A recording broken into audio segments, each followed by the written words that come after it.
Kabilang ang nasa 40,000 manok at isang aso sa mga nasawi sa magkakahiwalay na sunog ngayong araw. Saksi, si Mariz Umali. Naabutan naming iyak ng iyak ang babaeng ito sa gitna ng pinsalang iniwan ng sunog kaninang umaga sa Tandang Sora Extension sa Quezon City. Hindi lang kasi siya nasunugan. Ang alaga niyang aso na nawawala noong una kasama pala sa mga natupok. Nahirapan ang mga bombero na pasukin ang lugar dahil sa kipot ng kalsada. Kaya nauna munang nagbuhat ng balde-balding tubig ang mga residente sa pag-apula ng sunog. Halos kasunod niyan ang nirespondehang sunog ng BFP sa Macopa, Banawe sa Barangay Santo Domingo, Quezon City. Inaalam pa ang sanhi ng dalawang sunog.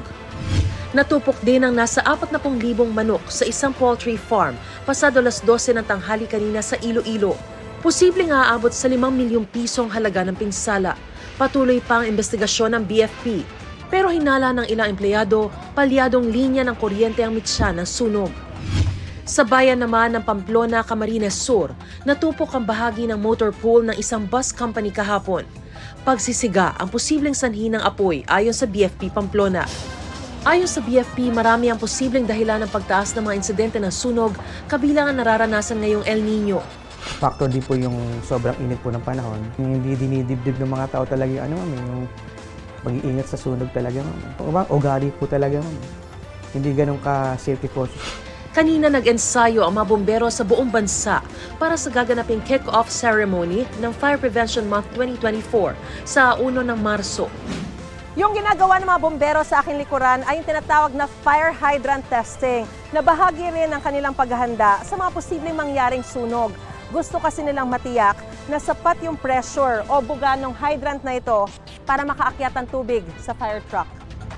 Prior po sa magkaroon po ng El Nino, ma'am, may pre-pressure po ang aming BFP NCR, water concessionaires po. In case na mawalan po ng tubig po kanilang mga hydrants, pwede po kami kumuha sa kanilang po mga water depot po.